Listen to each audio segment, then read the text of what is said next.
So, Sunhaven. Is it worth the $25 price tag? What systems will it be on? How is it different from other farming sim games? I'll try to answer all of those questions in reverse order so you can make an informed decision on whether or not to get it. I should also mention that at the time of me making this, version 0.4 is the one that's out. Let's just to date this a bit. First things first, Sunhaven is an early access farming sim game that wants to be an RPG of sorts. On top of that, it also supports up to 8 players at once and currently has 3 different main areas of play, each with their own farming locations, crops, and currencies. Some of these are executed better than others, so let me air my opinions for a minute. While I enjoy what I've played of the game so far, the RPG elements currently feel like they're just a story that unlocks areas and game mechanics as you progress through it, and a few skill tiers that you can choose from. Gaining XP for a particular branch is nearly the same as other games, just do that thing. But in Sunhaven, you could also get experience as a reward for doing quests. The amount is decently sized, but honestly, even without it, you'll level anything you want just fine.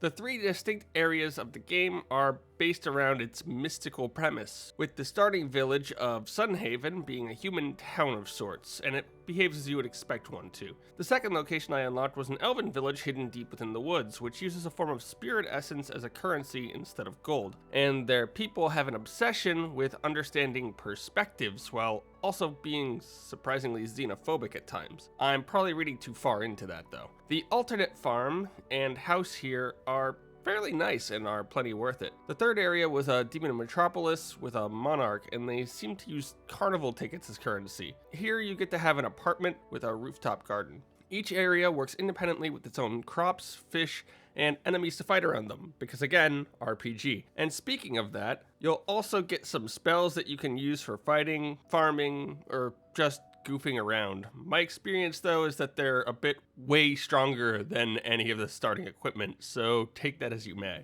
I should probably quickly address the elephant in the room, multiplayer. While I didn't personally get to try it out, I did watch a few others play it, and while it seems stable, starting a game with 8 players on one farm just seems tight. Maybe it's the Palia coming out again, but I don't see why every game like this needs to shove people onto one farm. I get that there are people who want to share things, but there's also people who want to play in a game but just have others that can still, affect the world.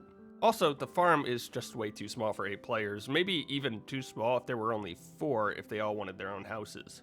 So that's my very basic overview of what it is. Don't worry, we'll get to the overall features in a second, but first I wanted to mention that Sunhaven is currently in early access on Steam. It is being planned for Switch when it releases, whenever that is. Okay, now the big question, is it worth the price? Currently, for $25, you get most of the basic features of a farming sim game with foraging, fishing, farming, mining, and marriage. You also get decent combat built upon a somewhat shaky RPG system that can probably be replaced with words like story in the skill tree. The best thing about this game currently is that it has 3 unique locations for you to explore, with each populated with its own NPCs and side stories for you to enjoy. With that said, no, I would not pay $25 for what's currently in the game. If they're able to polish up what is there and are able to add what they want to from their roadmap, I would say that it may easily be worth the price tag at that time. I just wanted to say that there's quite a bit still missing from this game. Here's the roadmap that you can look over. Everything that's listed here still currently isn't there, and what is in the game sort of feels bare bones at time with quite a bit of work left. The big thing here that's missing is probably seasons and everything related to that. So that's Sunhaven, a game that does have its good and, well, bads. And I may very well talk about these in more detail in the future. But for now, if you want to watch a similar video that I made for the game Palia, you can click here. Otherwise, there's a playlist you may enjoy. Thanks for watching.